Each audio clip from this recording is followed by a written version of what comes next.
So where are all my mathematicians out there? Woo! We need your help. So I would like to welcome Tepring Piquado. She's a neuroscientist and policy research at RAND Corporation, a fellow Saganista, and a former CCST Science and Technology Policy Fellow at the California State Capitol. She'll be talking to us about the importance of including evidence-based decision-making, organizing groups to truly be diverse, and engaging others with an outward, open mindset. Thank you. Thank you. I'm out here today marching for scientists. For scientific achievement. And for scientific progress. My name is Tepring Piquado and I am a neuroscientist. I was named after the Vulcan Tepring, Spock's wife on Star Trek. I'm influenced by logic and reason. I love sci-fi, puzzles, escape rooms, detective shows. My dad raised me as a single parent to be anything I could be. When I showed interest in the stars and in space, he would say, "You should become an astronaut." When we argued, after I won, he would say, "You should be a lawyer. You should move on up to the Supreme Court." He said, "You can be anything you want to be." I was incredibly lucky to grow up thinking I could have any type of career, and I chose to be a scientist.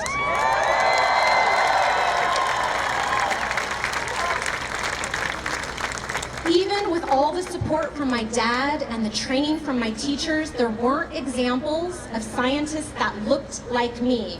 I had to find out how I fit into the scientific community. I had to figure out how I could stand up and take part. We are living in an interesting time. People are frustrated with science. Science feels too slow. People are confused about what science is and what science can do. Decision makers are saying science doesn't matter. It's a time when the truth is being attacked by fake news, alternative facts. You can make up your own opinion, but you cannot make up evidence.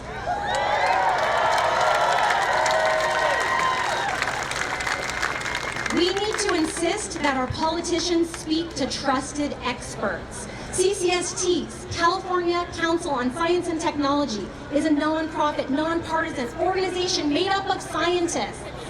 They're in the Capitol right now, helping legislators make good policies. Climate change, vaccines, water quality, these are things that affect all of us, men and women, young and old. Understanding the evidence, then and only then can we begin a policy conversation about what we could do and what we should do. We need to legislate through scientific glasses, not rose-colored glasses, not fake news. Medic!